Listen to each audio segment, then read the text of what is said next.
방귀로 집 날리고 전설이 된 며느리. 옛날 어느 조용한 마을 한 초가집의 시부모 도련님, 시누이 그리고 막 시집온 며느리 분이가 함께 살고 있었답니다. 이 집안은 크고 화목한 집은 아니었지만 시어머니는 새벽마다 된장을 뒤적이고 시아버지는 기둥 옆에서 꼭 그 자리에 앉아 막걸리 한 사발 들이키는 게 일상이었지요. 그런데 말입니다. 이 집 며느리 분이가 참 말이 없었습니다. 아이고, 저 아이는 어쩜 저리 조용할꼬? 말 한마디 없이 밥하고 빨래하고 내가 무서운가? 엄마, 혹시 올케가 말 못하는 거 아니에요? 아니야. 나 지난번에 들었어. 밤에 부엌에서 희미하게 후 이러는 거. 에이구야, 그건 한숨이제. 분이는 매일 아침 해보다 먼저 일어나 물 끼러다 장독에 붓고 밥 짓고 뒷간 치우고 쉴 틈 없이 일했지만 말 한마디 없는 며느리의 그 모습이 차라리 무서웠습니다. 그러던 어느 날이었지요. 그날은 바람 한 점 없고 소뚜껑마저 조용하던 날이었는데 분이 얼굴이 점점 노랗게 질려가기 시작했습니다. 어머머, 분이야. 얼굴이 왜 그러냐? 혹시 물독에 빠졌니? 아닙니다. 혹시 시집살이 힘들어서 나가고 싶은 거 아니요? 형수님, 혹시 귀신 들렸어요? 밤에 웃는 것 같던데. 가만들 혀라. 병이면 약방을 부르든지 의원을 불러야지. 그렇게 며칠이 지나도 분이는 더 말이 없어졌고 밥도 반쯤만 먹고 일하다가도 가끔씩 배를 움켜쥐며 허리를 꺾곤 했습니다. 이러다 혼사 깨지는 거 아니여? 내가 꿈에서 문짝이 날아가는 걸 봤단 말이야. 분이는 대답 대신 조용히 고개를 저었습니다. 하지만 속은 이미 몇 날 며칠을 끓고 있었지요. 점심 무렵 부엌에서 된장찌개 냄새가 퍼지자 분이는 숟가락을 들다 말고 살짝 눈을 감았습니다. 지금은 안 돼. 이 집에서 그러면 안 돼. 그날 밤 마루 끝에 홀로 앉은 분이는 달빛 아래서 살짝 엉덩이를 들고 주위를 살폈습니다. 그리고는 아주 조심스럽게 살짝, 정말 살짝 힘을 주었지요. 그 순간 마루 아래 있던 닭 한 마리가 놀라 펄쩍 뛰며 날개를 퍼덕이고 뛰쳐나갔습니다. 이런, 이젠 닭한테까지 들켰네. 그날 이후 분이는 사람 없는 틈만 나면 살짝 앉았다 일어섰다 하며 어떻게든 조용히 해결해 보려 했지만 몸은 점점 더 묵직해지고 얼굴은 노랗게 질려가기만 했답니다. 오늘 밤 분이한테 진실을 물어봐야겠어. 밤이 깊어가자 초가집 안은 고요에 잠겼고 가족들은 멍석 위에 둘러앉아 분이를 바라보았습니다. 그 중심에 앉은 분이는 조심스럽게 고개를 숙인 채 누구의 눈도 마주치지 않은 채 말없이 시선을 피하고 있었습니다. 분이야, 내 얼굴이 노래지더니 이젠 사람이 아닌 것 같구나. 이 늙은이 너한테 뭐 잘못한 거 있느냐? 그래, 네가 시집 온 지 이제 겨우 넉 달인데 너무 참는 것 같아. 뭐든 말해보거라. 사실은 제가 방귀를 못 껴서요. 엥? 올케, 지금 뭐라고 했어? 방귀를 끼고 싶은데 시댁에서는 너무 예의가 중요하잖아요. 그래서 몇 달을 참다 보니 속이 그래서 배를 잡고 쓰러진 거냐? 속에서 우르르 끓습니다. 하하, 세상에 이런 일이 다 있구먼. 분이야, 사람은 방귀도 껴야 산다. 그래도 이 집안이 채통이 있는 집안인데 채통보다 건강이 우선이지. 자, 그러면 다들 당장 붙들 것을 찾아라. 붙들까요? 분이 말이야, 방귀 한 번 뀌면 집이 날아갈지도 모른다고 했지 않느냐. 나는 기둥을 붙들 것이고 어멈은 문짝을, 아들놈은 부엌문, 큰딸은 솥단지. 알겠나? 그리하여 방귀 대폭발의 준비는 이렇게 시작되었답니다. 정말 괜찮으시겠어요? 어서 쏴라, 며느리야. 너의 건강이 우선이다. 모두가 숨을 죽인 채 조용히 기다렸습니다. 공기마저 멈춘 듯한 그 순간 분이는 천천히 숨을 들이쉰 뒤 마침내 참아왔던 방귀를 터뜨렸습니다. 그 소리는 산을 울리고 하늘을 갈랐습니다. 기둥은 부르르 떨리며 제자리에서 빙글빙글 돌았고 문짝은 좌우로 흔들리다 못해 벽에 부딪혔으며 솥단지는 2번 튀었다가 다시 자리에 착석했고 부엌문은 덜컹거리며 마치 살아있는 것처럼 요동쳤습니다. 그야말로 초가집 전체가 순식간에 바람에 실려 날아갈 듯한 난리법석이 벌어진 것이었지요. 기둥이 돌아요. 부엌문이 살아있어 덜컹덜컹. 옳게 이건 무기잖아. 하하하. 이 방귀는 예술이다. 방귀 하나로 초가집이 통째로 흔들리고 기둥은 반쯤 돌아가고 솥단지는 2번 튀어오르고 기왓장은 옆집 지붕으로 이사갔답니다. 그날 밤 초가집에서 울린 그 소리는 들판 넘어 새마을까지 퍼졌다고 했습니다. 마치 하늘이 갈라지고 땅이 움찔한 듯한 그 울림에 마을 사람들은 모두 잠에서 깨 깜짝 놀랐지요. 다음 날 아침 우물가에는 사람들이 모여 수군대기 시작했습니다. 그 집 며느리가 말이야. 방귀 한 방에 기둥이 돌아갔다더라니까? 아이고 세상에, 내가 밤에 천둥이 치는 줄 알았어. 근데 맑은 날이었잖아. 응. 그 소문은 순식간에 장터까지 퍼졌고 결국 마을 무당이 귀신이 들었다며 초가집 앞에 나타났습니다. 이 집은 음기가 세다. 방귀 귀신이 붙었어. 굿을 올려야 집이 안 날아간다.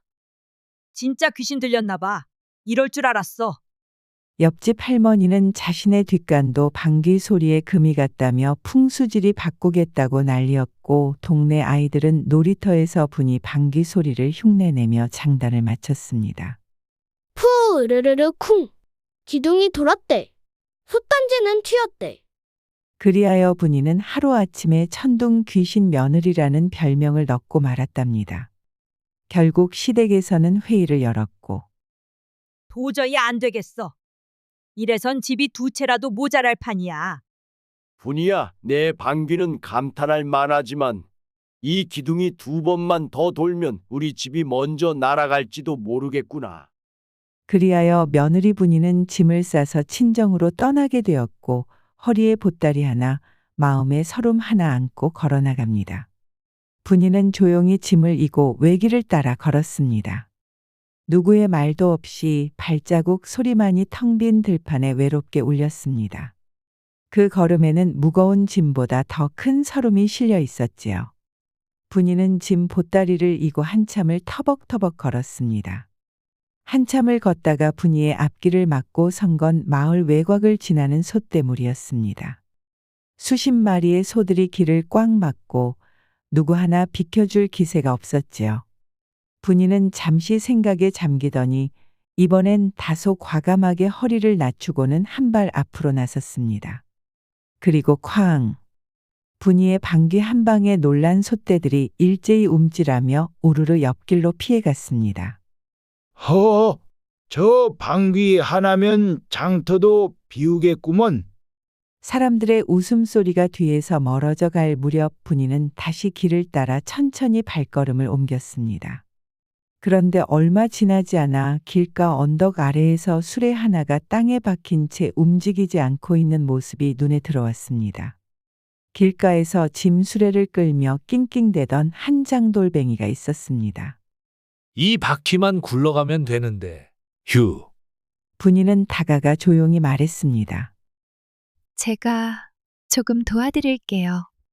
분이는 조용히 짐 보따리를 내려놓고 수레 뒤편으로 천천히 걸어가 서더니 한쪽 발을 살짝 벌리고 자세를 잡았습니다.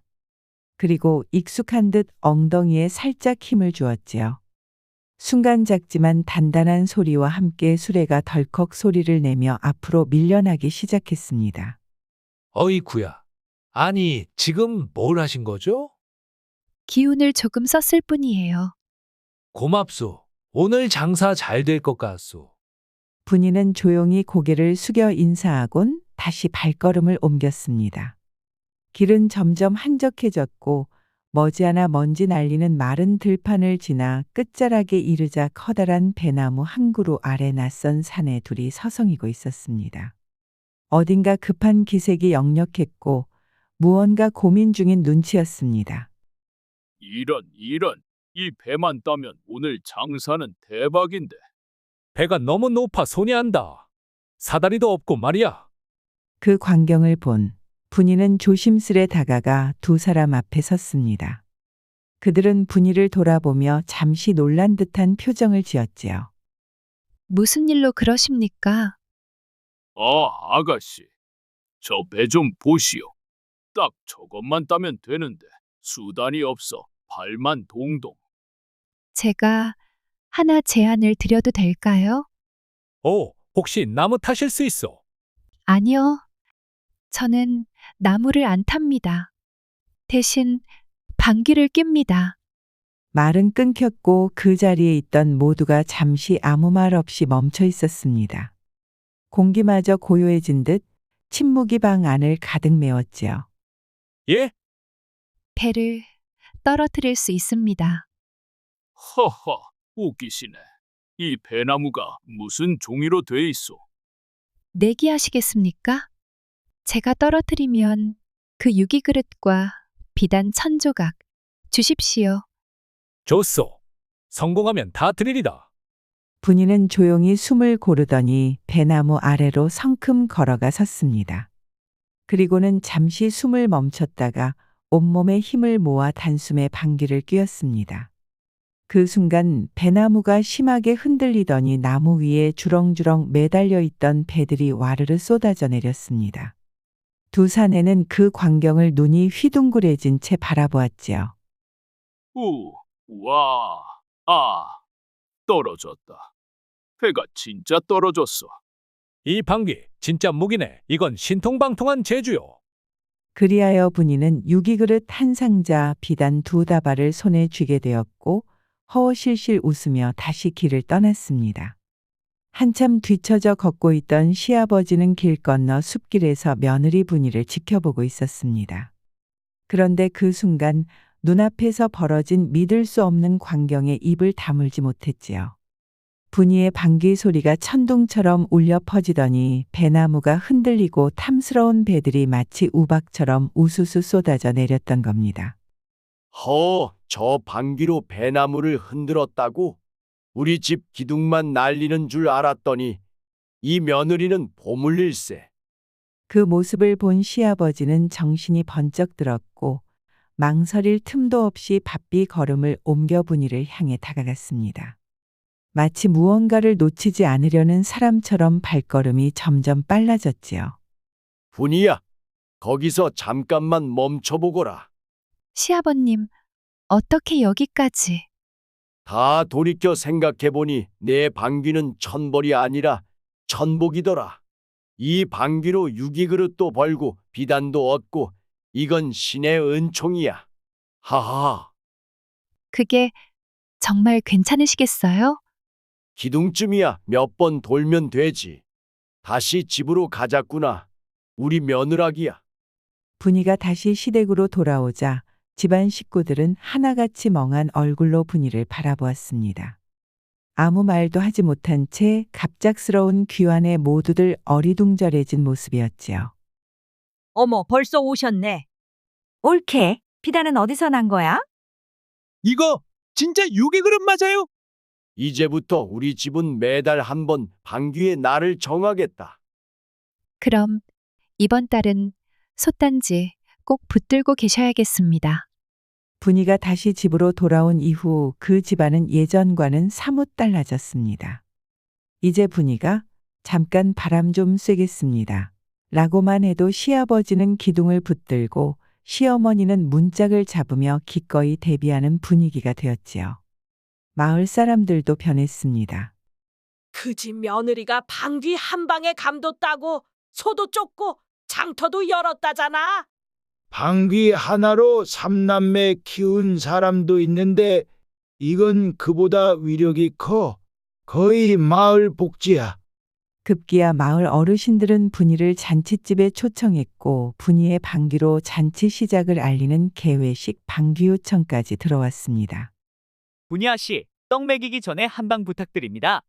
그건 일정 조율이 필요합니다만.